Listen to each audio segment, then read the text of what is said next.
The Telltale Heart, written by Edgar Allan Poe, first published in 1843.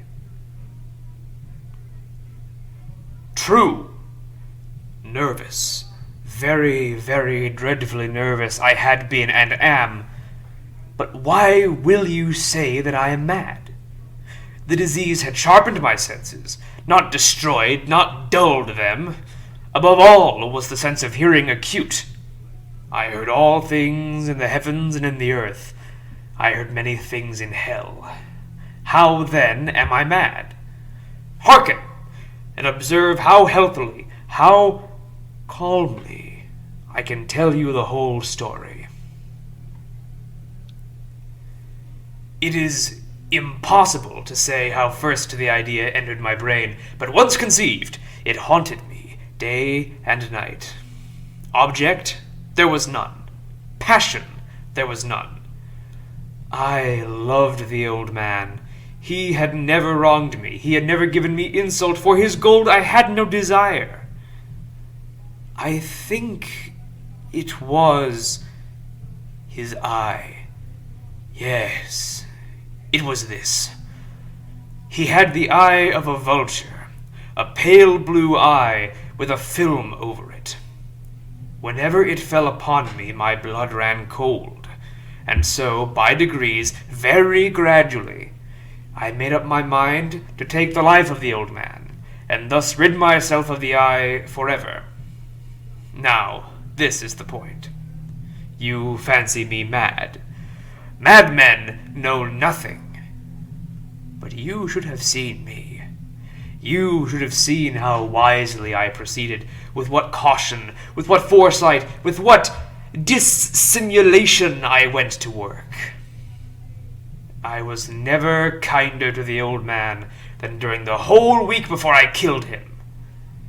And every night, about midnight, I turned the latch of his door and opened it, oh, so gently. And then, when I made an opening sufficient for my head, I put in a dark lantern, all closed so that no light shone out, and then I thrust in my head. Oh, you would have laughed to see how cunningly I thrust it in. I moved it slowly, very, very slowly, so that I might not disturb the old man's sleep. It took me an hour to place my whole head within the opening so far that I could see him as he lay upon his bed. Would a madman have been so wise as this? And then, when my head was well in the room, I undid the lantern cautiously, oh, so cautiously, for the hinges creaked. I undid it just so much that a single thin ray fell upon the vulture eye. And this I did for 7 long nights, every night, just at midnight. But I found the eye always closed, and so it was impossible to do the work, for it was not the old man who vexed me, but his evil eye. And every morning, when the day broke, I went boldly into the chamber and spoke courageously to him, calling him by name in a hearty tone, inquiring how he'd passed the night. So you see, he would have been a very profound old man indeed to suspect that every night, just at 12, I looked in upon him while he slept. Upon the 8th night, I was more than usually cautious in opening the door. A watch's minute hand moved more quickly than did mine. Never before that night had I felt the extent of my own powers, of my sagacity. I could scarcely contain my feelings of triumph. To think that there I was, opening the door little by little, and he not even to dream of my secret deeds or thoughts. I fairly chuckled at the idea, and perhaps he heard me, for he moved on the bed suddenly as if startled. Now you may think that I drew back, but no. His room was as black as pitch with the thick darkness, for the shutters were close fastened through fear of robbers, and so I knew that he could not see the opening of the door, and I kept pushing on it, steadily. I had my head in, and was about to open the lantern, when my thumb slipped upon the tin fastening, and the old man sprang up in bed, crying out, "Who's there?" I kept quite still, and said nothing. For a whole hour I did not move a muscle, and in the meantime I did not hear him lie down. He was still sitting up in bed, listening, just as I have done, night after night, hearkening to the death watches in the wall. Presently I heard a slight groan, and I knew it was the groan of mortal terror. It was not a groan of pain or of grief. Oh, no! It was the low, stifled sound that arises from the bottom of the soul when overcharged with awe. I knew the sound well. Many a night, just at midnight when all the world slept, it has welled up from my own bosom, deepening with its dreadful echo the terrors that distracted me. I say I knew it well. I knew what the old man felt, and pitied him, although I chuckled at heart. I knew that he'd been lying awake ever since the first slight noise when he had turned in the bed. His fears had been ever since growing upon him. He had been trying to fancy them causeless, but could not. He had been saying to himself, "It is nothing but the wind in the chimney. It is only a mouse crossing the floor." Or, "It is merely a cricket which has made a single chirp." Yes, he had been trying to comfort himself with these suppositions, but he'd found all in vain, because death, in approaching him, had stalked with his black shadow before him and enveloped the victim. And it was the mournful influence of the unperceived shadow that caused him to feel, although he neither saw nor heard, to feel the presence of my head within the room. When I had waited a long time, very patiently, without hearing him lie down, I resolved to open a very, very little crevice in the lantern. So I opened it. You cannot imagine how stealthily, until at length a single dim ray, like the thread of the spider, shot from out the crevice and fell full upon the vulture eye. It was open, wide open, and I grew furious as I gazed upon it. I saw it with perfect distinctness, all a dull blue, with a hideous veil over it that chilled the very marrow in my bones. But I could see nothing else of the old man's face or person, for I had directed the rays as if by instinct precisely upon that damned spot. And have I not told you that what you mistake for madness is but over-acuteness of the senses? Now, I say, now there came to my ears a low, dull, quick sound, such as a watch makes when enveloped in cotton. I knew that sound well, too. It was the beating of the old man's heart.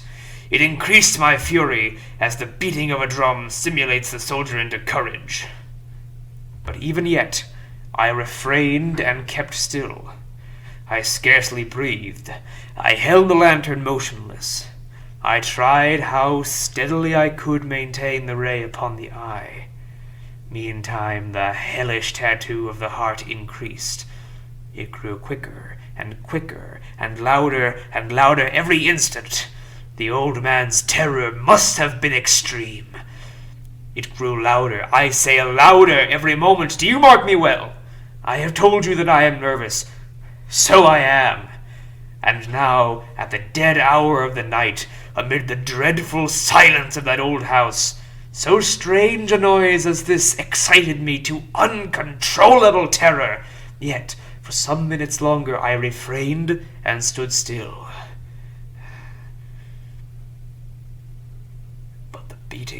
louder, louder. I thought the heart must burst. And now a new anxiety seized me. The sound would be heard by a neighbor. The old man's hour had come. With a loud yell, I threw open the lantern and leapt into the room. He shrieked once. He shrieked once only. In an instant, I dragged him to the floor and pulled the heavy bed over him. I then smiled gaily to find the deed so far done. But for many minutes the heart beat on with a muffled sound. This, however, did not vex me. It would not be heard through the wall. At length, it ceased. The old man was dead. I removed the bed and examined the corpse. Yes, he was stone dead. I placed my hand upon the heart and held it there many minutes. There was no pulsation. He was stone dead. His eye would trouble me no more. If still you think me mad, you will think so no longer when I describe the wise precautions I took for the concealment of the body.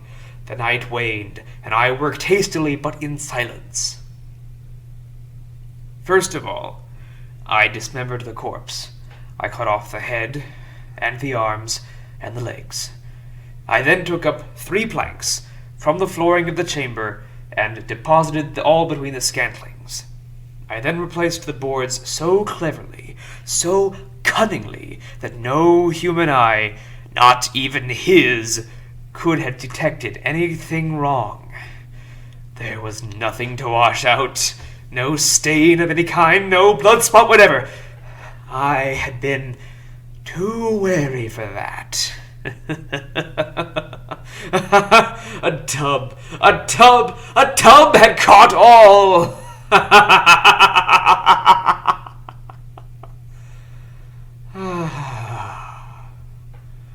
When I had made an end of these labors, it was 4 o'clock, still dark as midnight.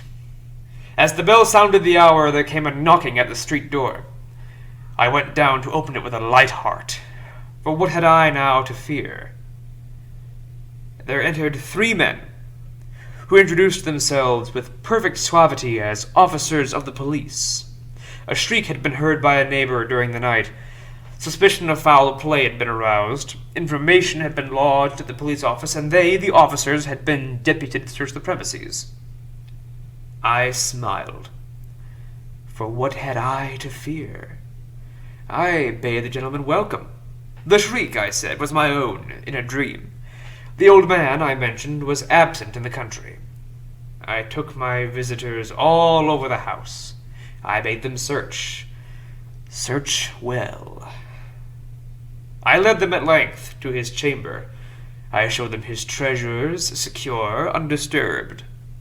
In the enthusiasm of my confidence, I brought chairs into the room, and desired them here to rest from their fatigues, while I myself, in the wild audacity of my perfect triumph, placed my own seat upon the very spot beneath which reposed the corpse of the victim. The officers were satisfied. My manner had convinced them. I was singularly at ease. They sat, and while I answered cheerily, they chattered of familiar things. But ere long I fancied myself getting pale and wished them gone. My heart ached, and I fancied a ringing in my ears, but still they sat and still chatted. The ringing became more distinct. It continued and became more distinct. I talked more freely to get rid of the feeling, but it continued and gained definiteness until at length I found that the noise was not within my ears. No doubt I now grew very pale, but I talked more fluently and with a heightened voice, yet the sound increased. And what could I do? It was a low, dull, quick sound, much such a sound as a watch makes when enveloped in cotton. I gasped for breath, and yet the officers heard it not. I talked more quickly, more vehemently, but the noise steadily increased. I arose and argued about trifles and in a high key with violent gesticulations, but the noise steadily increased. Why would they not be gone? I paced the floor to and fro with heavy strides, as if excited to fury by the observations of the men, but the noise steadily increased. Oh God, what could I do?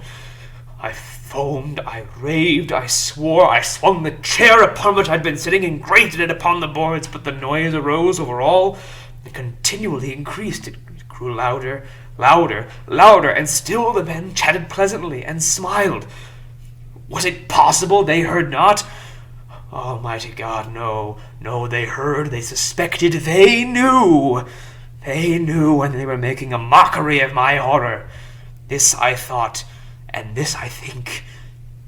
But anything was better than this agony.